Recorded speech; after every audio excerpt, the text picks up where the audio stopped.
सभी तक बच्चों की तरह पालन पोषण कर रही हूँ।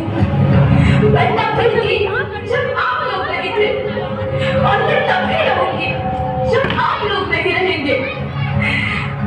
ऐसा लगता है कि मैं थक रही हूँ, आपकी धरती माँ थक रही है।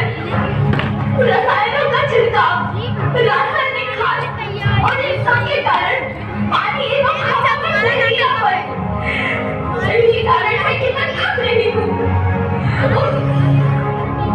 क्या आप जानते हैं कि इन रसायनों के जहरीले बनी मेरी मिट्टी ऐसे ही चलती है जैसे आपके शरीर पर कोई तेजाब डाल दे। लगता है मेरे बच्चों को मेरे दुख का अंदाजा नहीं है। मेरी मिट्टी बंजर हो रही है। ये रसायन मेरी मिट्टी के उपजाऊपन को खत्म कर रहे हैं और उससे पाए जाने वाला नमक मेरे शरीर में मिर्च की तरह चल रहा है। मेरी फसलों की पैदावार कम हो रही है। मैं धीरे धीरे थक रही हूँ।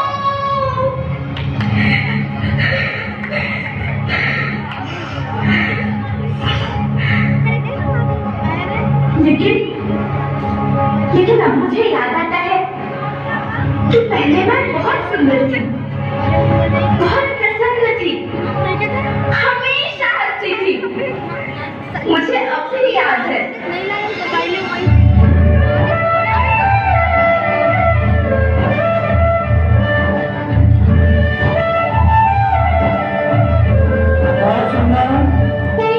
मैं तुम्हारी माँ सुंदर क्यों ना होती? मुझे तो सुंदर होना ही था, क्योंकि बीते जमाने में आप मेरे बच्चे ही तो अपनी माँ के रखवाले थे।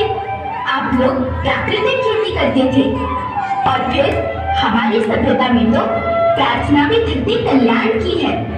ओम द्यौ शांति, अंतरिक्ष शांति, पृथ्वी शांति, औषधयः शांति, वनस्पतयः शांति। ओम शांति शांति शांति। मनुष्य धरती की गोद में रहता आया है, लेकिन आज मैं आपसे पूछती हूँ कि आपने इसके बदले धरती माँ को क्या दिया? ये जहरीले रसायन प्राकृतिक खाद जो मिट्टी को बंजर कर रहे हैं, उर्वरकता को बर्बाद कर रहे हैं। किसको पैदावार की लालच में जो रासायनिक खाद अपने खेतों में डाल रहे हैं, वो अभी तो रासायनिक, लेकिन लंबे समय में उसी रासायनिक खाद का नुकसान भी है।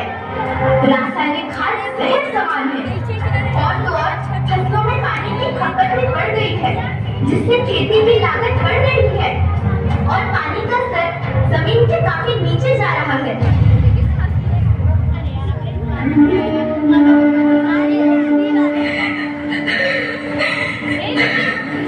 बच्चों, मैं तुम्हारी माँ हूँ। मैंने तुम्हें सुख से जीने के लिए पर्याप्त संसाधन दिए हैं, पर तुम्हारे लालच की पूर्ति के लिए नहीं दिए। ऐसा लगता है कि थोड़ी सी अधिक पैदावार और अपने लालच के लिए आप सब अपनी अभी अपने बच्चे के भविष्य के बारे में सोचना भूल गए हैं। सोचो, क्या तुम अपने बच्चों को ऐसे खेत देना चाहते हो जो बंजर हो? सुरक्षित और प्रसन्न रखने का उपाय क्या है? धरती एक, परिवार एक, भविष्य एक। इस मूल मंत्र को आत्मसात कर लो। प्राकृतिक संसाधन को बचाओ, प्राकृतिक खेती को अपनाओ और परंपरागत खेती पद्धति से जैसे गो आधारित उत्पाद, जीवामृत, बीजामृत, पंचगव्य खाद का उपयोग करो ताकि मिट्टी की उत्पादकता बनी रहे। हम